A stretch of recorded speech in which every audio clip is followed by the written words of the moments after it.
रामदूता हनु रामदूता तुम्हालू रामदूता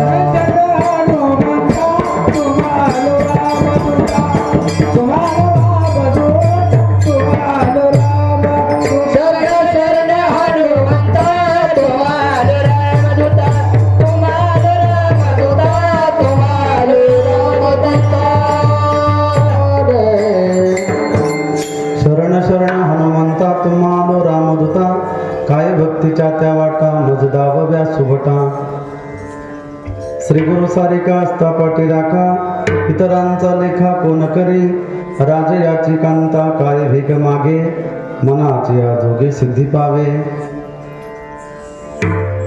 प्रस्तुत कीर्तन रूपी सेवेसाठी निवडलेला अभंग महान भगवत भक्त ज्ञानी यांचे राजे योगी यांचे राजे समाधीचे राजे कैवल्य साम्राज्य चक्रवर्ती संत सम्राट माऊली महावैष्णव माऊली ज्ञानोबा या संपूर्ण जगासाठी अनमोल असं ज्ञान ज्यांनी प्रदान केलं किंबहुना अमृत स्वरूपाने ज्यांनी ज्ञानेश्वरी आपल्याला प्रदान केली असे असणारे माऊली ज्ञानोबा अलंकापूर्ण श्री माऊली ज्ञानोबा यांचा चार चरणाचा श्री गुरुचा महिमा प्रतिपादन करणारा अभंग सेवेसाठी निवडलेला आहे. विठ्ठला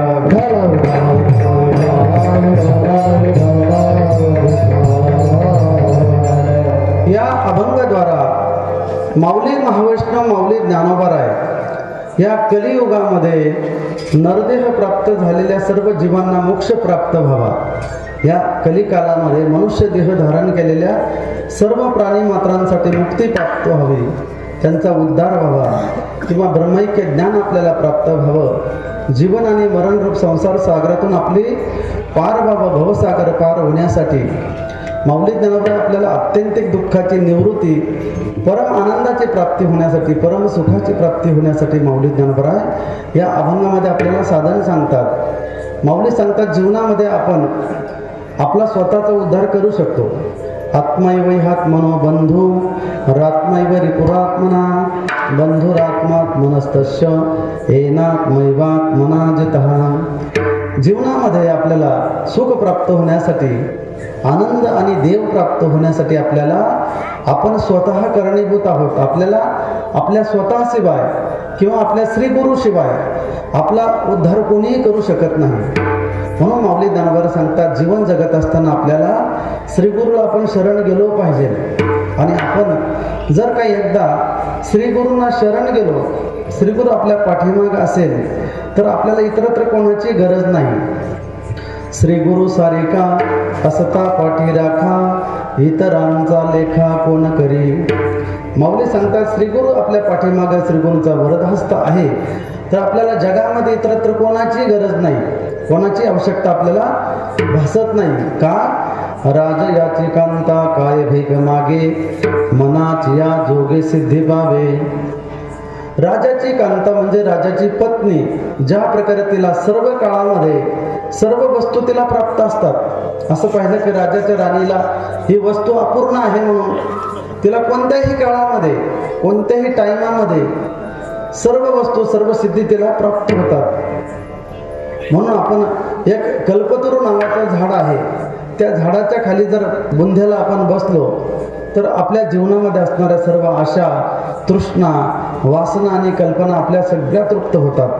तसं माऊली सांगतात आपण श्री गुरु रूप वृक्षाच्या चरणाजवळ जर आपलं बसलो कल्पतरू तळबटी जो कोणी बैसला काय बानू त्याला सांगा जोजी. म्हणून सद्गुरूंच्या चरणाजवळ आपण जर बसलो तर आपल्याला सर्व सिद्धी जीवनामध्ये प्राप्त होतात. आपल्याला धन धान्य समृद्धी सर्व काही जीवनामध्ये आपल्याला प्राप्त होतात. म्हणून माऊली ज्ञानोबा सांगतात श्री गुरूंच्या कृपेने श्री गुरु निवृत्तीनाथांच्या कृपेने माझ्या जीवनामध्ये माझा उद्धार झालेला आहे, माझा तरुणोपाय झालेला आहे. म्हणून तुम्हाला जर सगळ्यांना उद्धार करून घ्यायचा असेल, भगवत प्राप्ती आणि आनंद आपल्याला प्राप्त करून घ्यायचा असेल, तुम्ही देखील त्या श्री गुरुला शरण जा. ज्ञानदेव म्हणे तरलो तरलो आता उद्धरिलो गुरुकृपे. म्हणून गुरुची कृपा झाली तर जीवनामध्ये आपला उद्धार झाल्याशिवाय राहत नाही, असं सरळ अर्थाचं चिंतन माऊली ज्ञानोबा या चार चरणामध्ये प्रतिपादन करतात. विठ्ठल विठ्ठल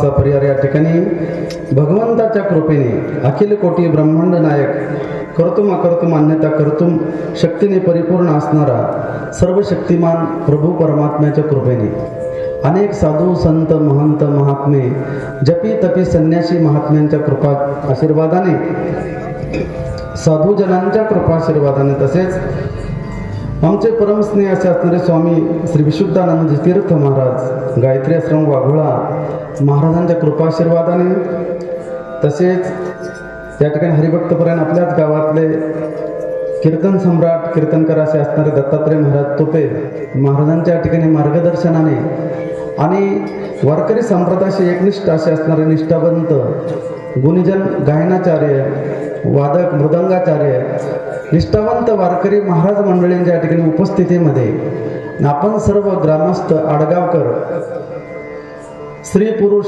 आबालवृद्ध सर्व भाविकांच्या तन मन आणि धन सहकार्यातून चालत असणारा हा अखंड हरिनाम सप्ताह 48वा आपलं वर्ष आहे. फार जुना सप्ताह आपला आहे. 12 दूने 24 12 त्रिक 36 12 चौक म्हणजे चौथं तर पूर्ण झालं. आपण किती भाग्यवान आहोत. प्रभू रामचंद्राच्या हनुमंतरायांच्या दरबारामध्ये आपण जवळजवळ 48 वर्षापासून म्हणजे आपलं फार मोठं तप झालं. म्हणजे एक साधू संत महात्मा पूर्वी काळामध्ये जर तपस्या करायची तर 12 वर्षामध्ये भगवंत त्याला प्राप्त होत होता. तर आपल्याला 4 तप आपल्या ह्या आडगाववासियांचं खूप तुम्ही आपण सगळे भाग्यवान आहोत. आणि 8 गुणिले 48 जर लावले तर किती कीर्तन आपण ऐकले असतील. एवढी आपली तपस्या आपल्या गावकऱ्यांची झाली. म्हणून सगळ्या गावकऱ्यांच्या तन मन धन सहकार्यातून चालत असणारा हा अखंड हरिनाम सप्ताहामध्ये 6व्या दिवशीची कीर्तन सेवा आमच्या वाट्याला या ठिकाणी आलेली आहे. या ठिकाणी कार्यक्रमाचे प्रायोजक संतपूजन श्री रमेश जनार्दन गाडेकर आणि श्री अंकुश शिवाजी गाडेकर या दोघांमुळे या कीर्तनाचे योग आला. संपूर्ण पंच कमिटी ग्रामस्थांच्या आग्रहामुळं मला असं वाटतं की एक 15 वर्षापूर्वी तर कीर्तनाचा योग आला होता.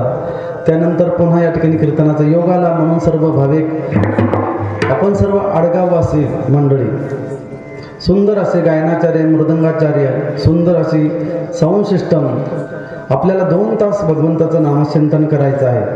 आणि ज्यावेळेस भगवंताचं भजन होईल त्यावेळेस प्रत्येकाने हाताने टाळी आणि मुखाने नामस्मरण करायचं. आजूबाजूला उभे असलेले मंडळी घरामध्ये बसलेले मंडळी त्यांनी देखील मंडपामध्ये येऊन बसा. आणि घरामध्ये झोपलेले भद्रा मारुती ते पण उठून बसा आणि इथं मंडपामध्ये येऊन बसा. साऊंड सिस्टम एवढी चांगली आहे की जवळजवळ 4 किलोमीटर दूरपर्यंत आवाज येतो.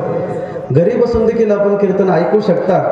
परंतु जर आपण मंडपामध्ये हनुमंतरायांच्या दरबारामध्ये येऊन बसून कीर्तन ऐकलं तर आपल्याला 100 पट पुण्य जास्त लागेल. म्हणून भगवंताच्या दरबारात येऊन आपण भगवंताचं नामस्मरण करायचं आहे. विठ्ठला विठ्ठला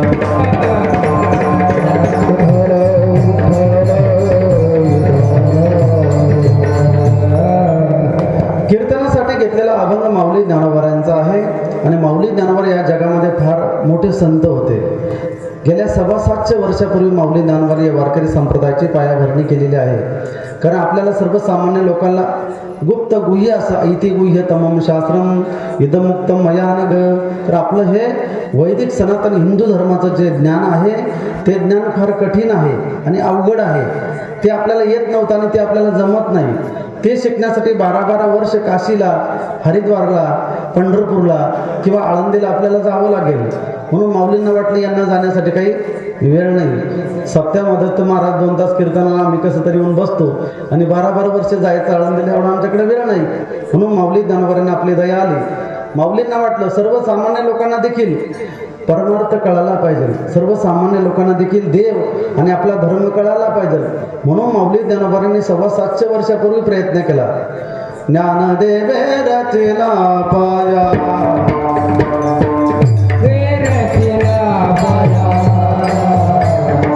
देव रचिला पाया ज्ञानदेव रचिला पाया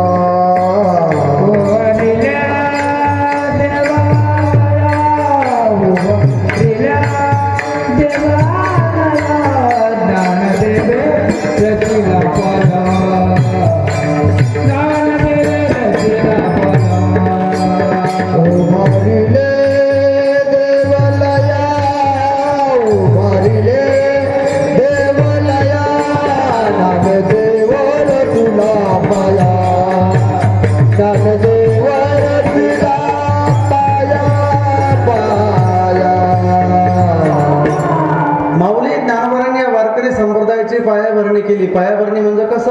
ही कीर्तन परंपरा सुरू केली. नाचू कीर्तनाचे रंगी, ज्ञानदीप लावू जगी.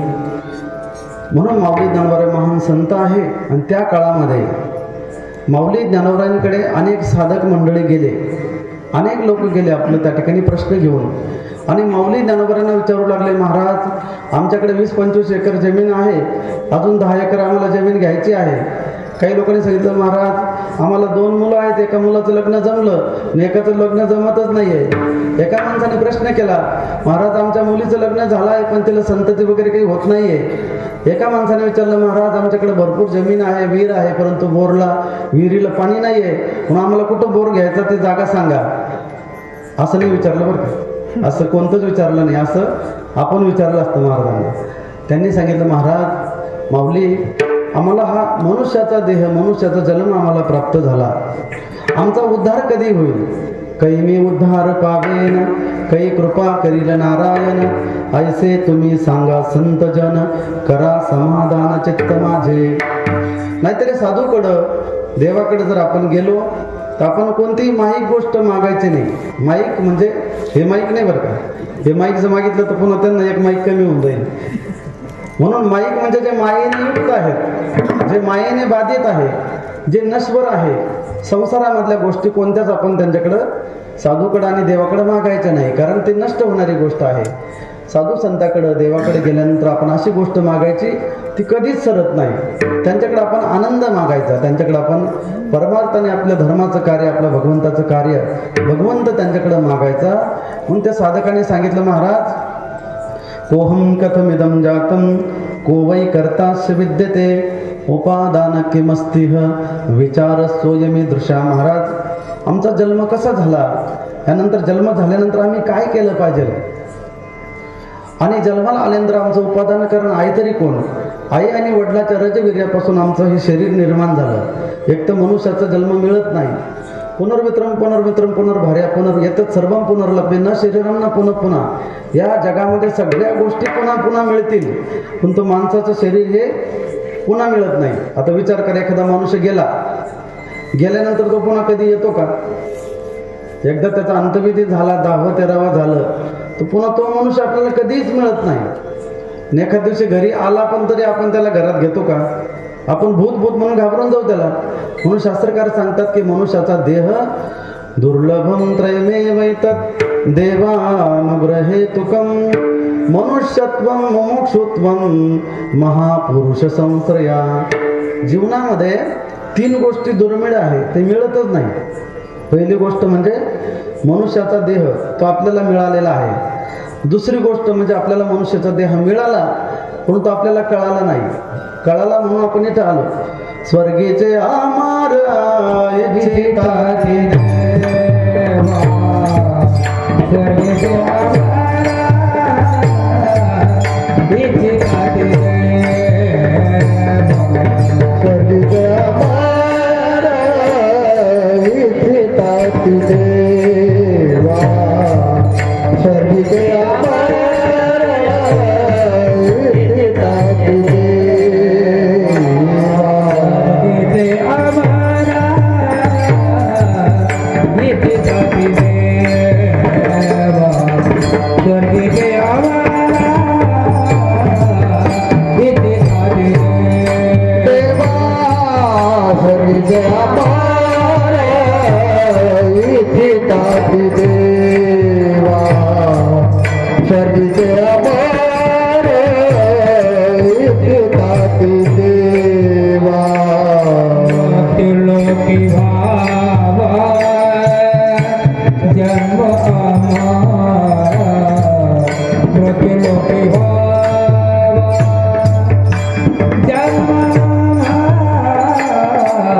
नारायण हो जीवन मोक्ष, नारायण नामे हो जीवन मोक्ष, नारायण नामे हो जीवनोक, नारायण नामे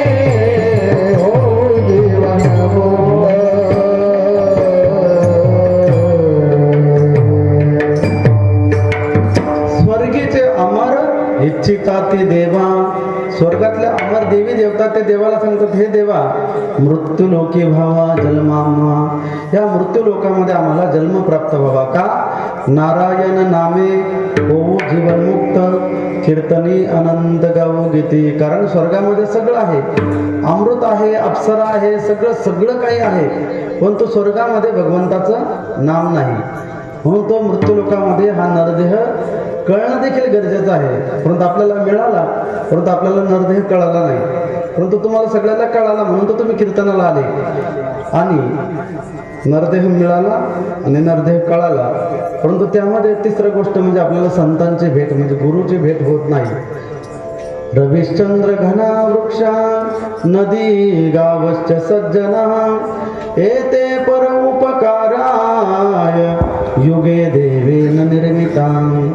शैले शैलेन माणिक्यं मौक्तिकं न गजे गजे, साधवो हि सर्वत्र चंदनं न वने वने. चंद्रामृता सुखे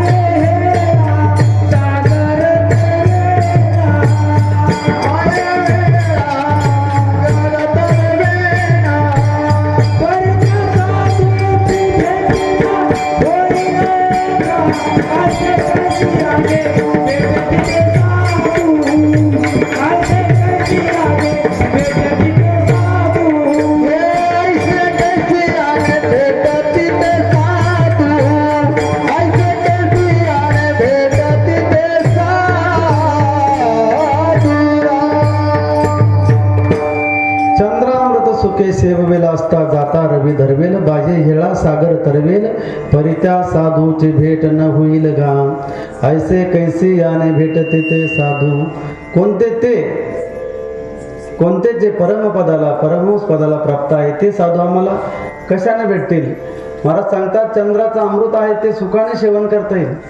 खूप जुनी चाल, सुंदर चाल म्हटली, खूप सुंदर समर्पक प्रमाण दिलं महाराजांनी, भोपळे महाराजांनी बरं का. कारण चंद्राचं अमृत सेवन करणे काही एवढं सोपं नाही आहे. ते फक्त चकोरालाच प्राप्त होतं. चकोर नावाचा पक्षी आहे, फक्त आणि फक्त त्यालाच ते अमृत त्या ठिकाणी फावत असतं. आणि योगी लोकांना तुम्हाला सांगतो, एक शांभवी नावाची मुद्रा आहे योगशास्त्रामध्ये. ती शांभवी नावाची मुद्रा अशी आहे, आपली जीभ घासून घासून लांब करायची, म्हणजे तिला रोज काळे मिरे कुटून घ्यायचे आणि लोणी दोघं हे करून, जसं आपण गाईचं दूध दोहन करतो तसे त्या जिभेला रोज ओढायचं. ओढून ओढून ओढून जवळजवळ 12 महिन्यापर्यंत ती ओढून एवढी लांब करायची की बाहेरून आपल्या दोन्ही डोळ्याच्या मध्ये जाईल, म्हणजे एक हितभर आपली जीभ लांबल एवढी जीभ लांब करायची. किंवा तसं नाही जमलं तर घोड्याचे शेपटीचे केस घेणे किंवा एखादी तार घेऊन आपल्या जिभेच्या खाली जी नस आहे ती नस रोज घासून घासून 6 महिन्यामध्ये ती कटली पाहिजे. किती रक्त निघलं तरी चालेल. योगाची या वाटा निघाले गा सुबटा, तया दुःखाचाची वाटा भागा आला. ती जीभ लांब करायची, मी एवढी लांब झाली पाहिजे की एक हितभर बाहेरून आपल्या दोन्ही डोळ्याच्या मध्ये जाईल एवढी.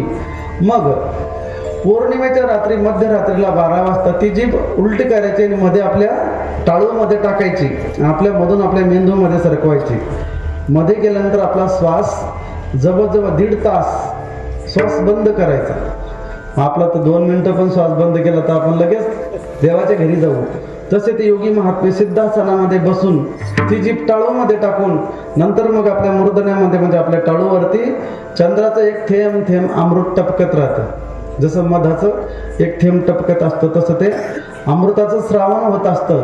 मग नंतर ते योगी महात्मे त्यांना भोजन भूक आणि तहान त्यांना लागत नाही, मग ते चंद्राचं अमृत ते सेवन करतात. महाराजांनी प्रमाण दिलं की ते अमृत देखील सहज सेवन करता येईल. असता जाता रवी धरवेल.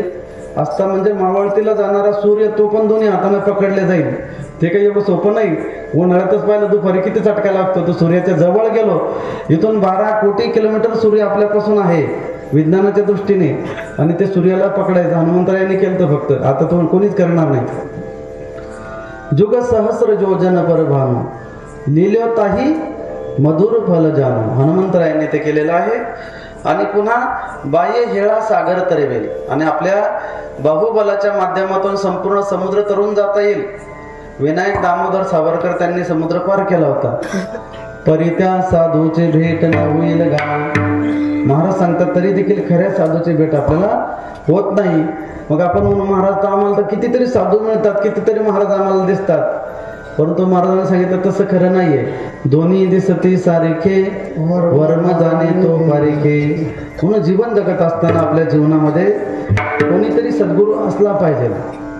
माऊली ज्ञानोबा सांगतात, नाहीतरी माऊली ज्ञानोबांनी आपल्या जीवनामध्ये आपल्यावरती एवढे उपकार केले, एवढे उपकार केले. कैवल्याचा पुतळा प्रकटला भूतळा, चैतन्याचा जिव्हाळा ज्ञानोबा माझा. साधकाचा माय बाप दर्शने हरे ताप, सर्वानुभूती सुख रूप ज्ञानोबा माझा. माऊली ज्ञानोबांना 750 वर्षापूर्वी आपली दया आली, आपली म्हणजे सगळ्यांची, सर्व मनुष्य मात्रांची. माऊलींना असं वाटलं की जे ब्रह्मज्ञान आहे, नाहीतर आपल्या वैदिक सनातन हिंदू धर्माचं जे ज्ञान आहे ते संस्कृतमध्ये आहे. ऐकून घ्या, आपल्याला प्रमाण काय काय? वेद, शास्त्र आणि पुराण. वेद किती आहे? 4. शास्त्र किती आहे? 12. 6 आस्तिक आणि 6 नास्तिक. आणि पुराण किती आहे? 18 पुराण.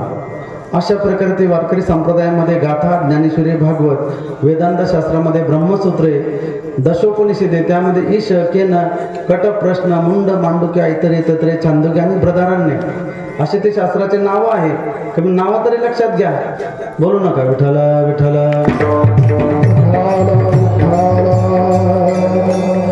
आणि त्यानंतर भगवद्गीता.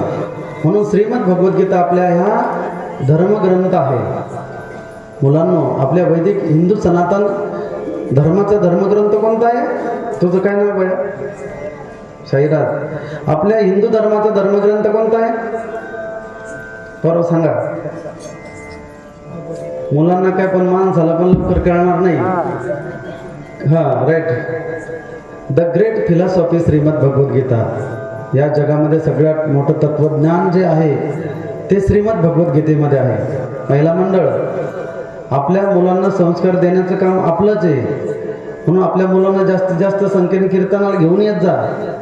मी तर प्रत्येक कीर्तनात सांगत राहतो, महाराज आपल्याला अभंग थोडा कमी कळला तरी चालेल, परंतु आपल्या लहान लहान लेकरांना, मुलांना, तरुण मुलींना आपण कीर्तनात घेऊन आलं पाहिजे. आणि कीर्तनाच्या माध्यमातून तुम्हाला सांगतो, आता सद्यस्थितीमध्ये आपल्या मुलांना आपल्या धर्मग्रंथाचं यांनी तरी सांगितलं, बऱ्याच गावाला मुलांना माहिती नाही आपला हिंदू धर्माचा धर्मग्रंथ कोणता आहे. हीच तर फार मोठी शोकांतिका. आणि तो धर्मग्रंथ संस्कृत भाषेमध्ये आहे.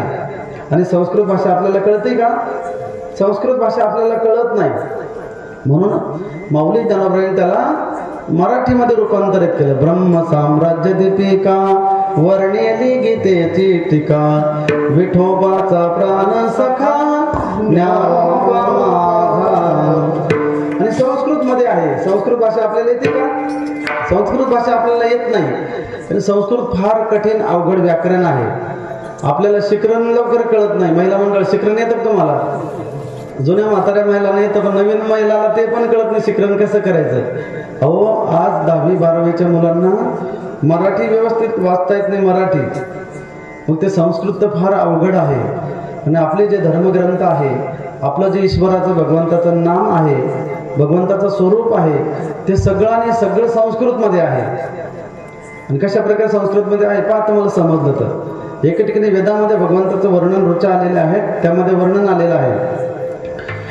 हरिः ओम सहस्रशीर्षा पुरुषः सहस्राक्षः सहस्रपात सभूमिगुं सर्वतः पृष्ट्वात् तिष्ठदशाङ्गुलम् पुरुष एवेदगुं सर्वं यद्भूतं यच्च भाव्यम् उतामृतत्वशेषानो जदन्नेनातिरोहति एतावान् च महिमातो जायांश पुरुषः पादोश विश्वात् भूतानि त्रिपादशामृतं दिवि ॐ चन्द्रमा मनसो जातः चक्षुः सूर्यो अजायत श्रोत्रात् वायुश्च प्राणश्च मुखादग्निः जायत. कळलं तुम्हाला काय म्हणलं ते? कळेल, परंतु कळण्यासाठी आपल्याला ते पहिले शिकावं लागेल. शिकण्यासाठी आपल्याकडे काही एवढा वेळ नाही आहे. म्हणून आपण आपल्या लहान लहान या बालकांना यांना भगवद्गीता आपण शिकवली पाहिजे, यांना आपण कीर्तनामध्ये घेऊन आलो पाहिजे. आणि त्या संस्कृत भाषेच्या माध्यमातून ते शास्त्र सांगतं, वेद सांगतात, सहस्र शिरे कहा. त्या भगवंताला हजारो मुख आहेत, हजारो हात आहेत, हजारो पाय आहेत. श्री अनंता मधुसूदना पद्मनाभा नारायण किंवा अनंत ब्रह्मांडे उधरी हरिहा बालकनंदा. अनंत अवतार घेशी भक्ता कारणे कनवाळू कृपाळू दिना लागी उदर. साधू संतांनी आपल्याला सोपं करून सांगितलं. चंद्रमा मनसो जात, भगवंताच्या मनापासून चंद्र झालेले आहे. आणि चक्षुः सूर्य अजायत, भगवंताचा डोळे, चंद्र आणि सूर्य हे दोन भगवंताचे डोळे आहेत, डोळे. आता विचार करा, विज्ञानाच्या दृष्टीने जर आपण पृथ्वीपासून चंद्राचं अंतर पाहिलं, जवळजवळ 3.5 ते 4.25 लाख किलोमीटर चंद्र पृथ्वीपासून आहे. ते काय 1000 आणि 2000 नाही, इतक्या लांब चंद्र आहे. आणि पृथ्वीपासून सूर्याचं अंतर जवळजवळ 12 कोटी किलोमीटर आहे. एवढे लांब चंद्र आणि सूर्य, एवढे जर देवाचे डोळे असतील, मग ते भगवंताची मूर्ती केवढी लांब असेल. एवढं ते विराट पुरुषाचं वर्णन आपल्या वेदामध्ये आलेलं आहे. म्हणून ते आपल्याला कळत नाही. म्हणून माऊली ज्ञानोबराय जगद्गुरु तुकोबारायांनी आपल्या जीवनामध्ये आपल्यावरती उपकार केले. जगाच्या कल्याण संतांच्या विभूती, देह कष्टभीती परोपकार. त्यांना त्रास झाला, कष्ट झाला, तरी देखील त्यांनी आपल्यासाठी ग्रंथ निर्माण केले. कशासाठी? आपल्यासाठी, येणाऱ्या पिढीसाठी, या तरुणांसाठी संत महंतांनी आपल्याला ग्रंथ निर्माण केले. म्हणून महिला मंडळी, तुम्ही रोज येताना आता सप्त्याचं काय 2 दिवस राहिले आपले, येताना हे लहान लहान लेकर घेऊन यायचे हरिपाठाला, कीर्तनाला. इथं आले ते झोपले तरी चालेल, धिंगाणा केला तरी चालेल, कारण त्यांच्या कानावरती हे व्यासपीठावरती धर्माचं ज्ञान, ग्रंथाचं आणि साधू संतांचं नामस्मरण त्यांच्या कानावरती जाईल. कारण तुम्ही त्यांना शाळा शिकवा, असं नाही की शाळेतून तुम्ही ते काढून घ्या. तुम्ही त्यांना शाळा शिकवा, सुशिक्षित करा, पण सुशिक्षित करण्याबरोबर त्यांना सुसंस्कारित देखील करा. आपल्या धर्माचं, आपल्या वारकरी संप्रदायाचं ज्ञान त्यांना कळायला पाहिजे, हे देखील त्यांना शिकवा. त्यांना तुम्ही डॉक्टर, वकील, इंजिनियर बनवा, त्यांना तहसीलदार किंवा कलेक्टर बनवा, त्यांना IIT इंजिनियर बनवा त्यांना. पण ते सर्व काही करत असताना त्यांना तुम्ही हे वारकरी संप्रदायाचं शिक्षण देखील त्यांना आलं पाहिजे.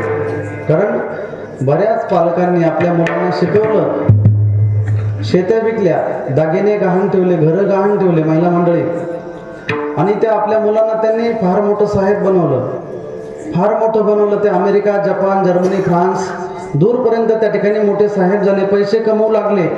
परंतु ज्यावेळेस आई वडील म्हातारे झाले, त्यांना मृत्यू प्राप्त झाला, त्यांच्या 10व्याला 13व्याला कुठंच यायला त्यांना टाईम नाही.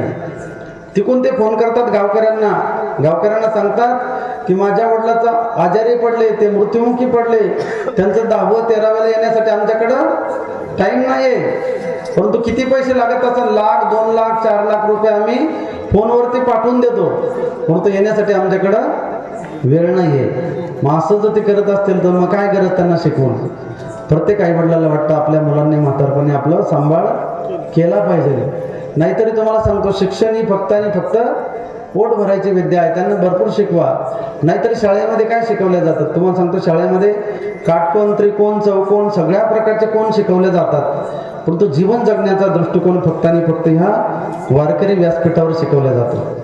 त्यांना उन्हाळा, पावसाळा, हिवाळा सगळे ऋतू शिकवले जातात, परंतु अंतःकरणाचा, भक्तीचा शुद्ध जिव्हाळा फक्त आणि फक्त ह्या व्यासपीठावर वारकरी संप्रदायाच्या स्टेजवरती शिकवले जातो. म्हणून तुम्हाला जर वाटत असेल आपल्या मुलामुलींनी आपला सांभाळ करावा, त्यासाठी तुम्ही हे वारकरी शिक्षण त्यांना दिलं पाहिजे. आपल्या धर्माचं, संत महंतांचं शिक्षण त्यांना दिलं पाहिजे. यासाठी तुम्ही तुम्ही आता मुख्यमंत्र्याच्या लाडक्या बहिणी, तुम्हाला फुल अधिकार मुख्यमंत्र्याच्या, आणि सगळ्यात जास्त संस्कार देण्याचे कार्य जीवनामध्ये मुलाबाळांचे पहिली गुरु आई असते. मातृदेवो भव, नंतर पितृदेवो भव. म्हणून आई वडिलांचा सांभाळ करण्यासाठी तुम्हाला सांगतो, आम्ही त्या जालना जिल्ह्यामध्ये कीर्तनासाठी गेलो.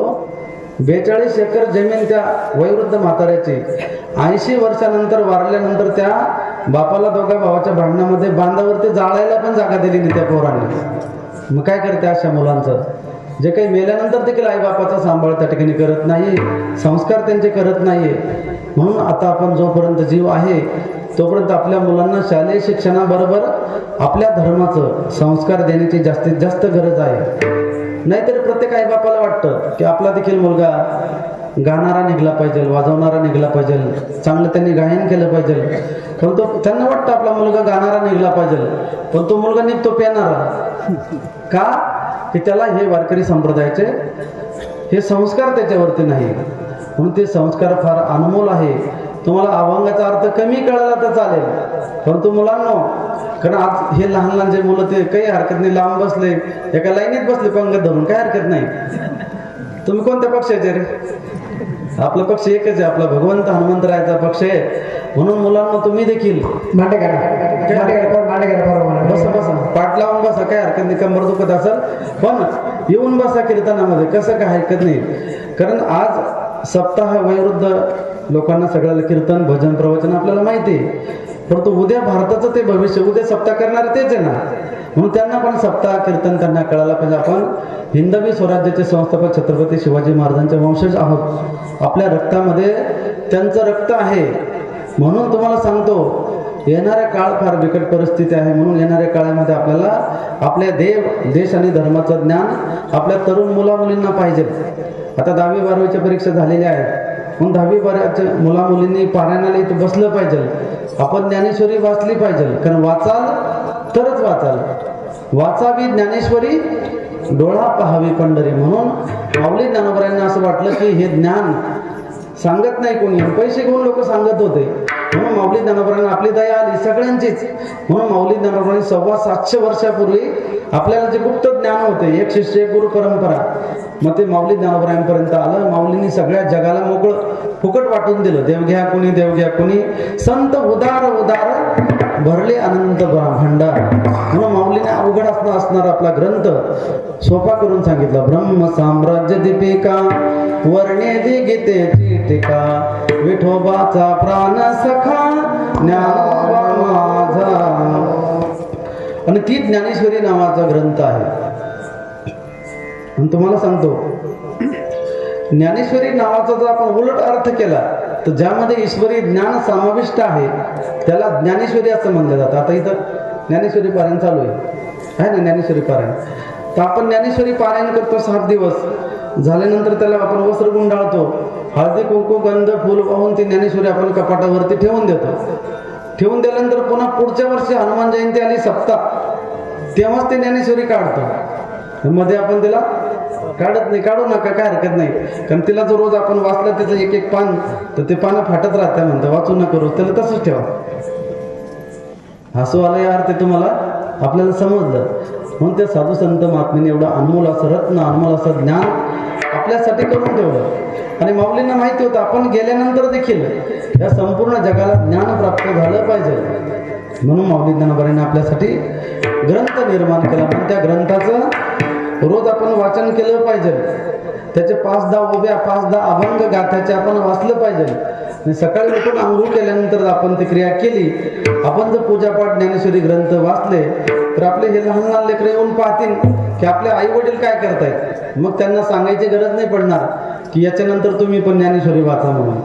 त्यांना आपला धर्मग्रंथ, आपले सर्व संत त्याला मग कळतील. विठ्ठल विठ्ठल.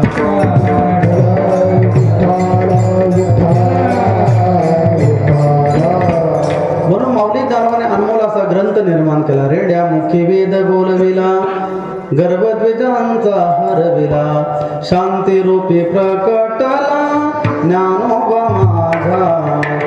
माऊली ज्ञानोबांनी चमत्कार केला.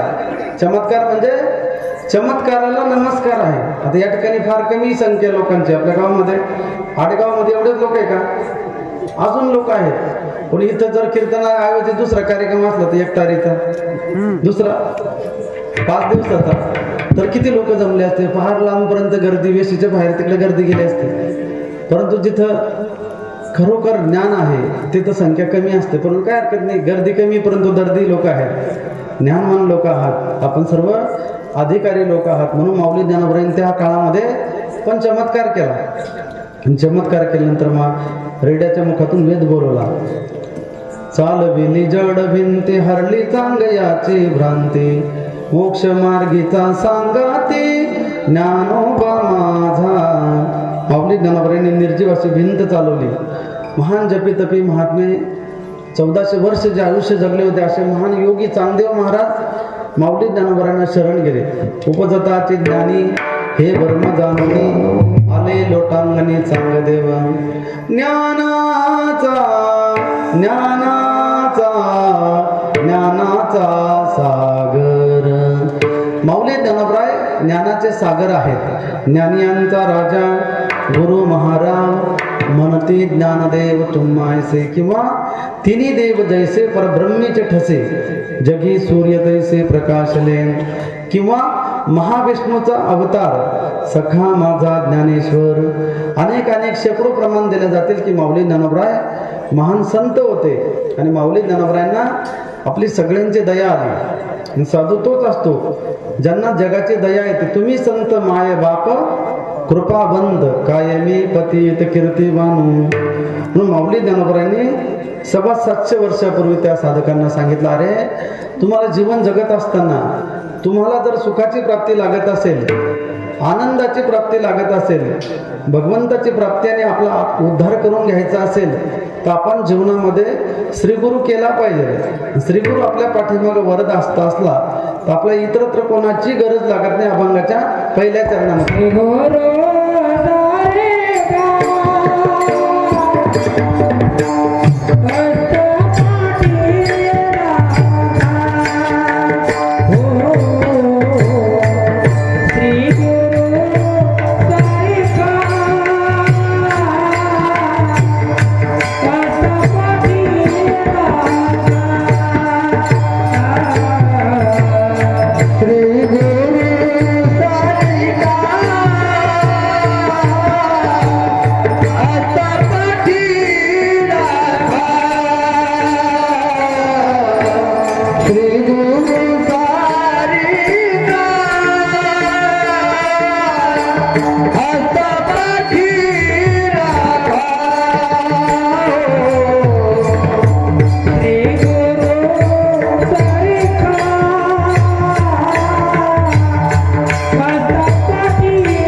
गुरुच आपल्या पाठीमागे असेल तर आपला उद्धार झाल्याशिवाय राहणार नाही. हे सर्व सांगत असताना साधकांनी सांगितलं, माऊली तुम्ही सांगतात गुरु आपण केला पाहिजे, मग गुरु आम्ही कसा केला पाहिजे, गुरु कशाला म्हणतात, गुरुचं लक्षण काय, गुरु कोणाला म्हणायचं आहे. आमचे राष्ट्रसंत सद्गुरू जनार्दन स्वामी मौनगिरीजी बाबाजी वेरूळला राहत होते.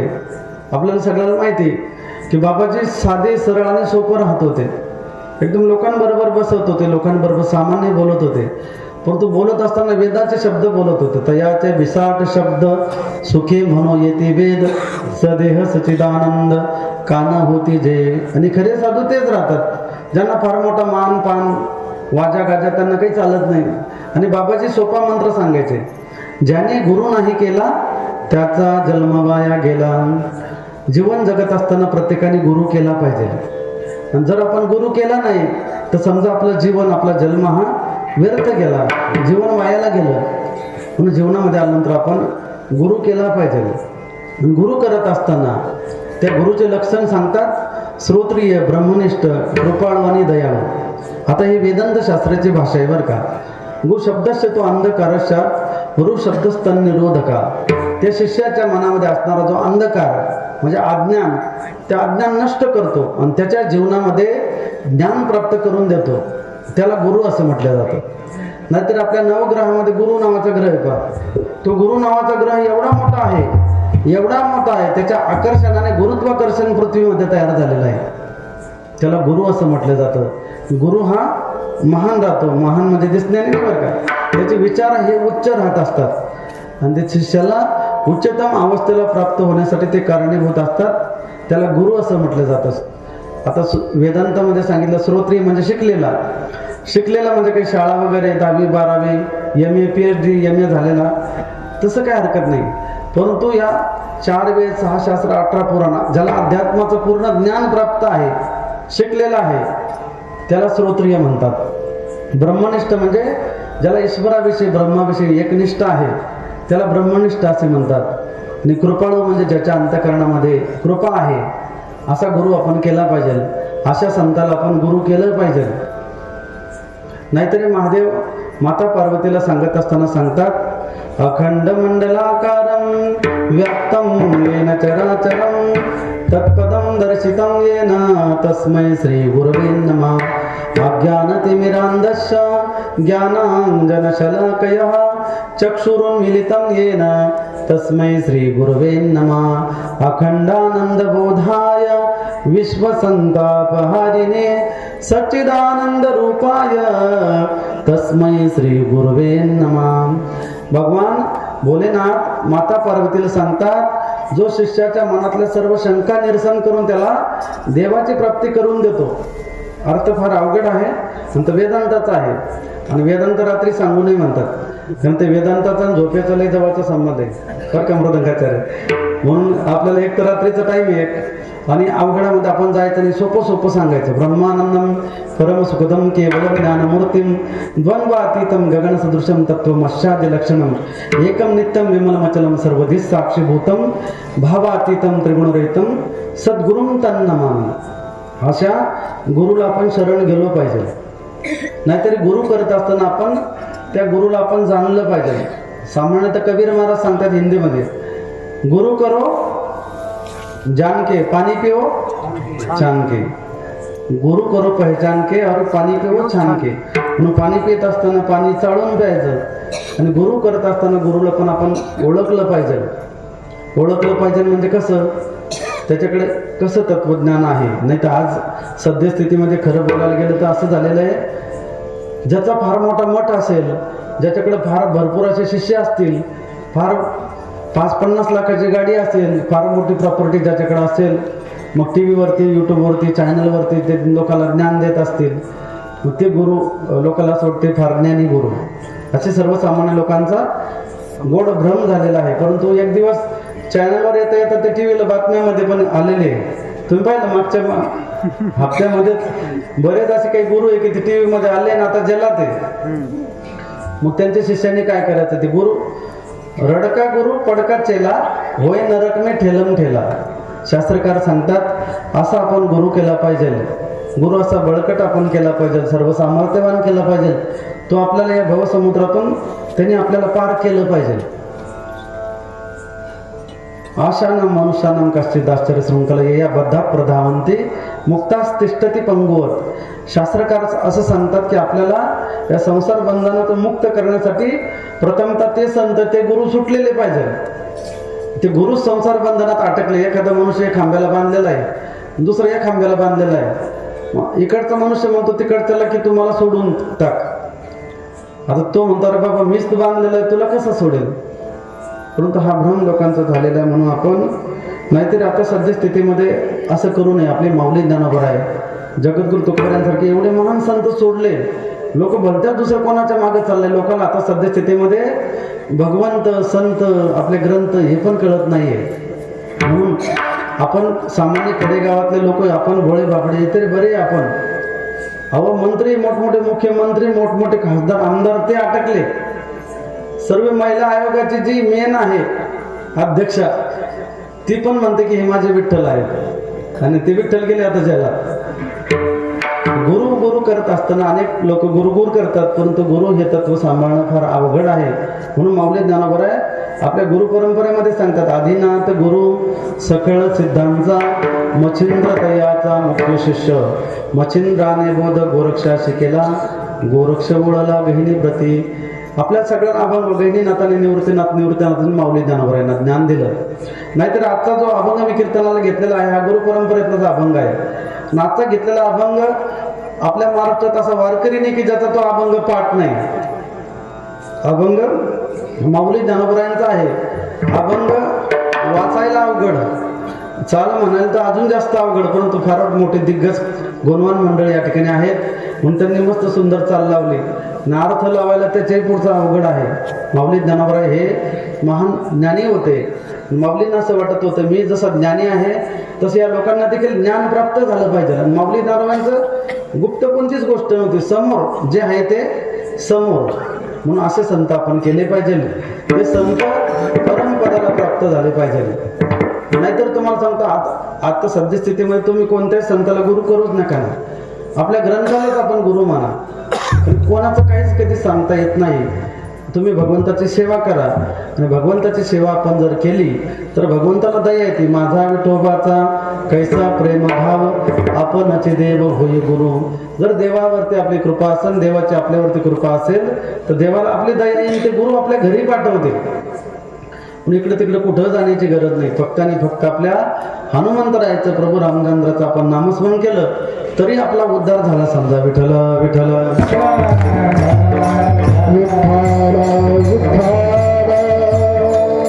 हे झालं गुरुचं लक्षण.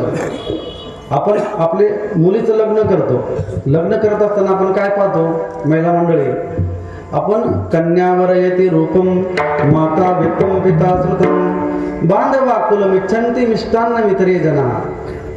आणि आई वडिलांना वाटतं त्याचं गोत्र काय आहे, त्याचं कुळ खानदान काय आहे. आपण काय पाहतो, पहिले ज्या मुलाच्या घरी आपली मुलगी द्यायची त्याचं कुल गोत्र पाहतो, त्याचं आपण खानदान पाहतो. तसं आपण संत आणि गुरु करत असताना आपण त्याचं गोत्र पाहिजे. गोत्र म्हणजे त्याची जात वगैरे नाही बरं का. त्या ठिकाणी तो कोणत्या गुरु परंपरेतला आहे, त्याची गुरु परंपरा कोण, त्याचे गुरु कोण असतील, त्याचे गुरु कोण आहेत, त्याची इत्यांभूत गुरु परंपरा कशाप्रमाणे आहे.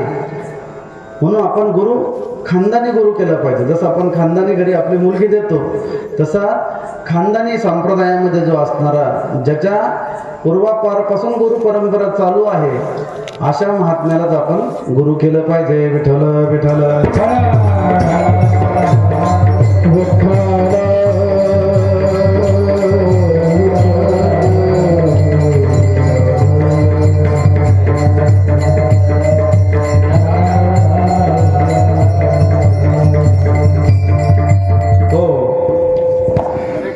आपल्या गावचे रत्न महान कीर्तनकार, संपूर्ण महाराष्ट्रामध्ये ज्यांचं कीर्तनासाठी प्रख्यात आहे, दत्तू महाराज आलेले आहेत. महाराज मला वाटतं कीर्तन करून आले. 7 ते 9चं अंतर असेल. तर मी काय सांगत होतो, कीर्तनात सांगत होतो, पण कीर्तनामध्ये सांगतो की मनुष्याने गुरु केला पाहिजे. माऊली ज्ञानोबा सांगतात, सद्गुरु वाचून संसारी तारक नशेची निष्ठंकान काही. गुरु हा संत कुळीचा राजा, गुरु संत कुळाचा राजा आहे. गुरु हा प्राण विसावा माझा, गुरु वेन देव तुझा पाहता नाही त्रिलोकी. हे झालं गुरुचं लक्षण. शिष्य कसा पाहिजे, मग शिष्याचं देखील लक्षण पाहिजे. तरी तनु मनोजवे चरणासी लागावे, अगरवता करावे दास्य सकळ. तद्विधी प्रणिपातेन परिप्रश्नेन सेवया, उपदेशन्ति ते ज्ञानं ज्ञानिनस्तत्त्वदर्शिनः. तनाने मनाने एकाग्रतेने त्या सद्गुरूच्या चरणावरती आपलं तन मन आणि धन अर्पण करणारा, सद्गुरू सेवेसाठी सर्व काही आपण अर्पण करणारा, आपल्या मुखातून सद्गुरूचं आणि देवाचं नामस्मरण करणारा असा तो शिष्य एकनिष्ठ असला पाहिजे. एकतत्व नाम दृढ धरी मना, हरीशी करुणा येईल त्याचा ट्रबल कमी कर. विठ्ठला विठ्ठला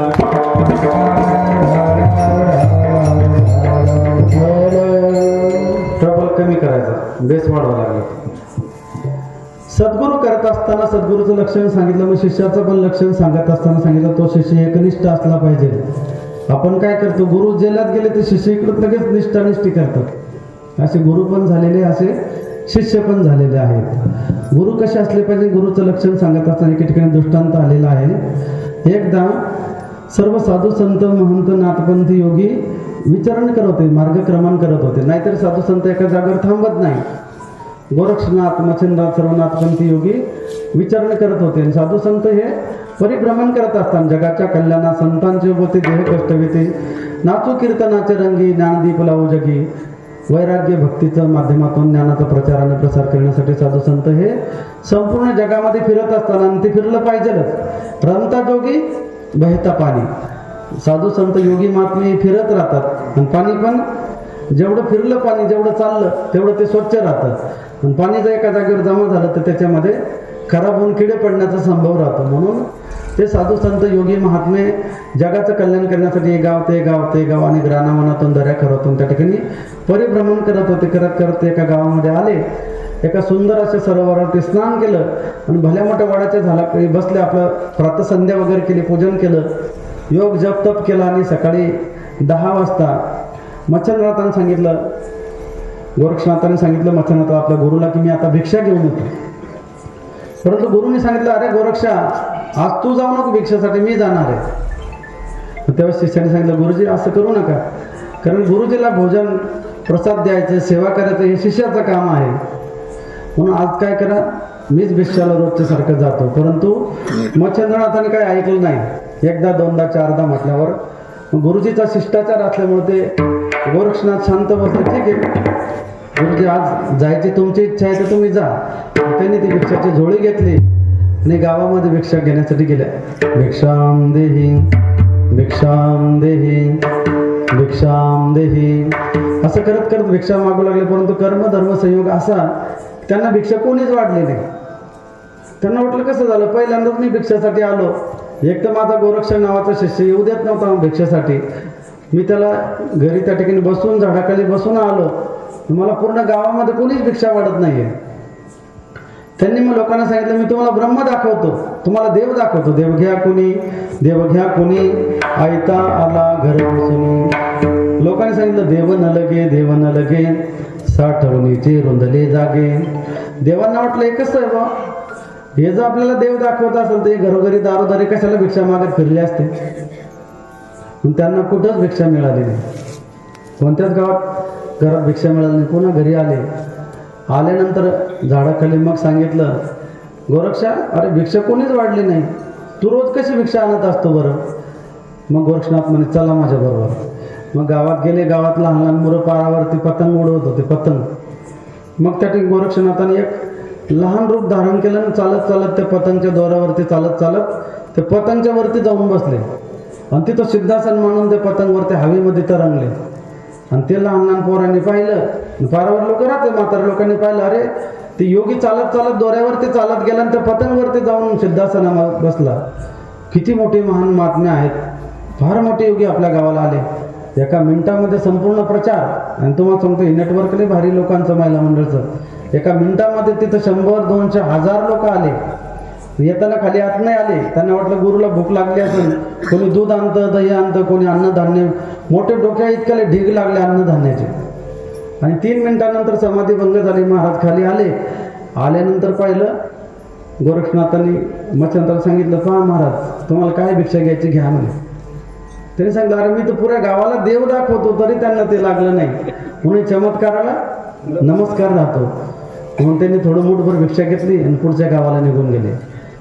मग पुढच्या गावाला गेल्याबरोबर मग गोरक्षनाथांची परीक्षा होती शिष्याची. गोरक्षनाथ गेले भिक्षा मागायला, भिक्षा घेऊन आले. मच्छिंद्रनाथांनी भिक्षा ग्रहण केली, पण त्यांना वडे आवडले. त्यांनी सांगितलं, अरे गोरक्षनाथ थोडे वडे घेऊन येशील पुन्हा? त्यांनी सांगितलं, महाराज थांबा 2 मिनिटात जातो आणि त्या आईकडून वडे घेऊन येतो. पुन्हा डबल त्या ज्या घरून भिक्षा आणली होती पहिल्यांदा त्याच घरी गेले. भिक्षाम देही माता भिक्षाम देही. ती आई आली बाहेर. ते सांगितलं, अरे महाराजांनो, तुम्ही आत्ताच तर काही वेळापूर्वी थोड्या वेळापूर्वी तुम्ही भिक्षा नेली आणि डबल लगेच कसं काय आले लगेच? तिने सांगितलं, आई आमच्या महाराजांना वडे फार आवडले, पुन्हा एकदा आम्हाला थोडे वडे द्या. त्या आईने सांगितलं, तुम्ही असेच लोक आहात, तुम्हाला कामाचं जीवावर येतं. तुम्ही साधू संत आणि खरे साधू ओळखू येत नाही बरं का. बऱ्या खोट्या साधूला आपण काही देऊन टाकू, पण खरे साधू कधी कधी आले तर नारद मुनी त्या वाल्याकोळ्याला ओळखू आले नव्हते. तसं त्या आईला वाटलं, अरे तुला आत्ताच तर भिक्षा दिली, पुन्हा डबल कशाला आला बाबा? तू तसा जा. परंतु यांचा नाईलाज झाला, भरपूर विनंती केली. त्यांनी सांगितलं, आई माझ्या गुरुला तुमचे वडे खूप आवडले, म्हणून थोडे तरी वडे आम्हाला द्या ना. आईने सांगितलं, अरे मला वडे तुला द्यायचेच नाही, तू इथून निघून जा. त्यावेळेस गोरक्षनाथांना नाईलाज झाला. त्यांनी सांगितलं, आई या वड्याच्या बदलात तुम्हाला जे लागत असेल, धन धान्य सोनं नाणं, जे काही तुम्हाला जगातले अनमोल वस्तू लागत असेल, आम्ही नाथपंथ सिद्ध साबरी तंत्राचे योगी आहोत, तुला जे लागत असेल ते मी तुला देतो. त्या आईने सांगितलं, खोटं बोलू नका महाराज, तुम्हालाच खायला काही नाही, आमच्या घरी तुम्ही मागता, डबल आले तुम्ही मला काय देसान आणि गुरुचं नाव कोणामध्ये करतात? तर तुम्ही असं करा, तुम्हाला गुरुवर एवढी श्रद्धा असेल ना, मला तुमचा एक डोळा काढून द्या. डोळा काढून द्या म्हटलं, बरोबर लगेच डोळ्यात बोट घातला, लगेच डोळा त्याच्या हातात. अरे बाप, ती आई घाबरली, ती मागे सरकली, लगेच धावत पळत गेली. जेवढे वडे होते तेवढे वडे आणले आणि त्यांच्या हातात देऊन टाकले. घ्या महाराज.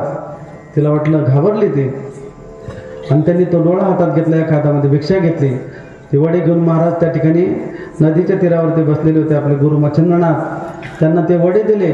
वडे दिल्याबरोबर मच्छिंद्रनाथांनी सांगितलं, अरे गोरक्षा, ते डोळ्याला हात का लावला? तो हात काढ. रक्त पूर्ण रक्त बंबाळ शरीर झाले. काय लागलं तुला डोळ्याला? दाखव मला. त्यांनी सांगितलं, काही नाही महाराज, काही झालं नाही मला. तुम्हाला वडे लागत होते, तुम्ही वडे घ्या आणि तुमची शुद्धा तृप्त करा.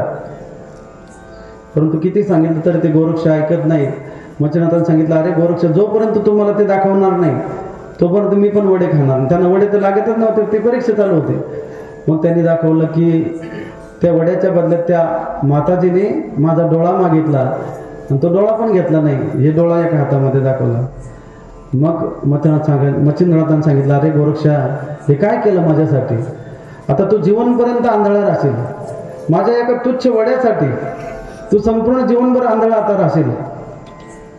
मग लक्षात घ्या, गोरक्षनाथ काय म्हटला? गोरक्षनाथ म्हटले, गुरुजी, तुम्ही मला एवढे अंतर्चक्षु दिले, मला ज्ञानरूपी नेत्र मला तुम्ही दिला. हे बहिरंग डोळ्याचं काही काम नाही, याचा काहीच उपयोग नाही. तुमच्यासाठी डोळ्यात काय, पण संपूर्ण शरीर जरी मागितलं असतं, माझे प्राण जरी त्या माऊलीने मागितले असते, तरी माझा जीव दिला असता. ठेवीत हा पायी जीव थोडा. मग त्यावेळेस ते परीक्षेला पास झाले. कोण? गोरक्षनाथ. मग मच्छिंद्रनाथांनी तो डोळा घेतला आणि इकडे बघू. तो डोळा घेतला, संजीवनी मंत्र भस्म टाकला, तो डोळा लावल्याबरोबर पुन्हा पहिल्यासारखं बसवून दिलं. तुम्ही काही डोळे काढू नका बरं का, कारण डोळे काढा, पण काढल्यानंतर बसवणारा पण गुरु असला पाहिजे ना तसा. म्हणून आपल्या गुरुवरती आपला श्रद्धा विश्वास असली पाहिजे. श्रद्धा विश्वास इत्याहुर गुरु वेदांत वाक्षुच. आपल्या वेदावरती, शास्त्रावरती, आपल्या संतावरती असणारा भाव, विश्वास, त्याला श्रद्धा असं म्हटलं जातं. म्हणून जीवनामध्ये आपण गुरु केला पाहिजे. विठ्ठल विठ्ठल.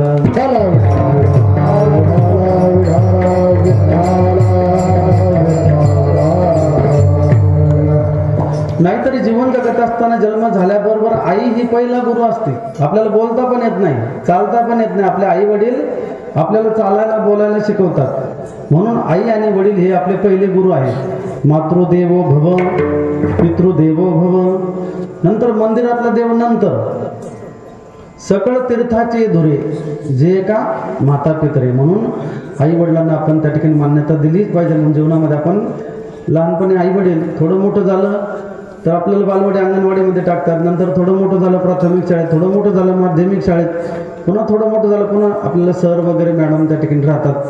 आणि पुन्हा लग्न झालं तर पुन्हा एक गुरु आपल्याला प्राप्त होतो. ते गुरु तर भरपूर शिकवून देतो. ते तर म्हणतो तुम्हाला काहीच कळत नाही. आहे का असं प्रत्येकाचं मला काही माहित नाही पण तुम्हाला काही अनुभव मग ते म्हणतात कितीही मोठा असू द्या मनुष्य शिकलेला तो MA असलेला असतो त्या शिक्षक असू द्या पण हे फार मोठे गुरु हे म्हणतात तुम्हाला काहीच कधी कळतं मग कळू येईल अंतकाळी प्राण प्रयाणाचे वेळी राहती निराळे रांडा पोरे वेगळे आणि म्हणून जीवन जगत असताना आपल्याला किती जरी गुरु असले शाळेमध्ये गुरु असले तुम्हाला सांगतो राजकारणामध्ये पण गुरु आहेत अध्यात्म पण गुरु आहेत राजकारणामध्ये तर गुरु असे आमचे महाराज लोक विनोदामध्ये दृष्टांत सांगतात विनोदामध्ये घ्या काही सिरियस घेऊ नका एकदा एक खासदार होते आणि त्यांनी आपल्या मुलाला एवढं शिकवलं शाळा तुम्ही सांगतो तुम्ही पण आपल्या मुलाला भरपूर शाळा शिकवा पण ते शालेय शिक्षणाबरोबर अध्यात्माचे संस्कार देखील त्यांना द्या तो अमेरिकेमध्ये त्या ठिकाणी PhD झाल्यानंतर IIT इंजिनियर झाला व्यवस्थित पैसे वगैरे कमवू लागला आनंदामध्ये संसार चालला इकडं आपले वडील खासदार झाले म्हणून भेटण्यासाठी आला तिसऱ्यांदा खासदार झाले भेटण्यासाठी आला आणि त्याला काय अवदसा प्राप्त झाले ते आपल्या वडिलाला बोलू लागला की बाबा मला पण काहीतरी राजकारणामध्ये धडे शिकवा एकदा झालं दोनदा झालं 10 वेळेस बोलला की मला पण राजकारणामधलं काहीतरी शिकवा त्याचे वडील म्हणले अरे बाबा मी खासदार आहे मला माहिती लोकांना कसं तरी आसवणं द्यावं लागतं खोटं नाटक बोलावं लागतं कोणी 1000 रुपये लाडक्या बहिणीने दिले तर 1500 रुपये मला सांगावं लागतात निवडून येण्यासाठी खोटं आणि लोक पण मागे लागतात म्हणून ते खोटं नाटक बोलावं लागतं कशाला याच्यामध्ये पडतो बरं तू इंजिनियर आहे भरपूर पैसे कमवतो पण तू काय केलं ऐकतच नाही मला पण राजकारणातलं काही शिकवा त्याच्या वडिलाला वाटतं चला आपण याला पहिला धडा शिकूनच टाकू ते म्हणून आता तुला संध्याकाळच्या वेळेला 4 वाजता शिकवतो मग तो दिवसभर तयारीत राहिला सांगितलं आता तू काय कर दुसऱ्या मजल्यावर चढ आपल्या माडीवरच्या बंगल्याच्या दुसऱ्या मजल्यावर चढला स्लॅपवर त्यांनी सांगितलं मी 1 2 आणि 3 म्हटलं तर उडी मारायची खाली मी तुला आल्हाद हातामध्ये झेलून घेईल म्हणजे तुला खाली पडू देणार नाही त्याने वाळू पाहिली थोडी टाकलेली कारण त्याचा मुलगा त्याचा होता ना म्हणून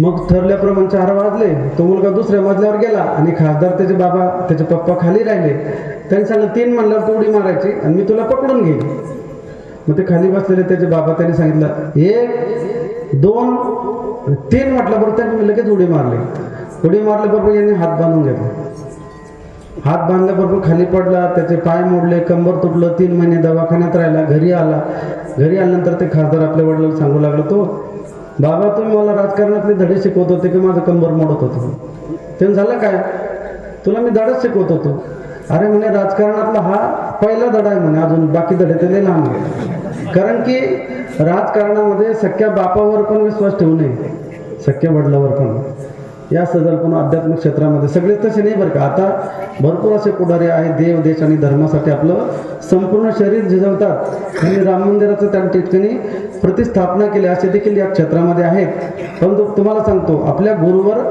पूर्ण आपला विश्वास असला पाहिजे आपले गुरुसारखे आपले पाठीराखे असले त्यांचा वरद असतं आपल्या पाठीमागं असेल तर माऊली ज्ञानोबा सांगतात जसं राजाची पत्नी कांता म्हणजे पत्नी त्या राजपत्नीला कोणती गोष्ट दुर्मिळ आहे त्याला सगळ्या गोष्टी सर्व काळामध्ये प्राप्त आहेत अभंगाच्या दुसऱ्या चरणात राजयाती कांता काय भीक मागे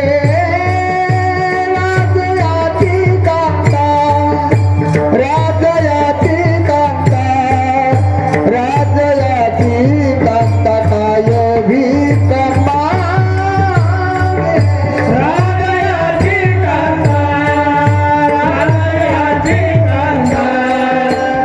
राजयाची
त्यासाठी ऐकत राहावं, कारण फार गुणीजन मंडळी, कारण भोळे भाविक हे जुनाट चांगले. मला तर रावसाहेब महाराजांना पाहिलं बरोबर असं वाटतं की 50 टाळकरी आहे. माझ्या बऱ्याच कीर्तनाला ते होते.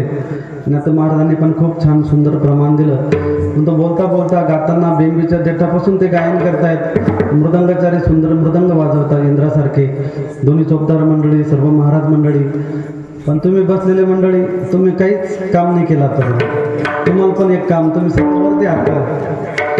कारण बोलता बोलता आपला वेळ 2 तासाचा निघून गेला. फक्त 7 मिनिटाचा वेळ आपल्याला राहिलेला आहे.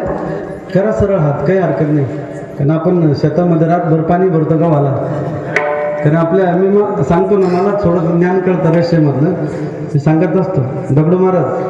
कारण आपल्या रेषेमध्ये हातामध्ये अनेक रेषा आहेत. मला थोडं भविष्य कळतं. इकडं पहा, ही आडवी रेषा आहे ना, ही आडवी रेषा आयुष्य रेषा आहे. माणसाला किती प्रकारचं कसं आयुष्य आहे, कसं मनुष्य जीवन जगतो हे त्या रेषेवरती आहे. पण ही थोडी तिरकी रेषा आहे, ही ज्ञान रेषा आहे. मनुष्याच्या जीवनामध्ये किती ज्ञान प्राप्त होईल हे त्याच्यामध्ये आहे. रेषा तर हजारो रेषा आहे, पण तुमच्या हाताला कळेल म्हणून सांगतो. फक्त शेवटची रेषा ही धन रेषा उभी. धन म्हणजे काय? पैसा. मग ही धनरेषा प्रत्येकालाच आहे. असं एकही माणूस नाही की त्याला ती धनरेषा नाही. आणि तुम्हाला सांगतो, भजनामध्ये कीर्तनामध्ये जर नामस्मरण करून टाळ्या वाजल्या तर ती ही रेषा वाढत राहते म्हणते. मग तुम्ही आता प्रमाणे टाळ्या वाजल्या, खाली हात करायचे नाही, 500 रुपये दंड आहे बरं का. विठोबा कुमार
नाव घेतलं. फार काही काळ करू नका, पण थोडं तरी आपण नामस्मरण केलं तरी ते भगवंताला आवडतं.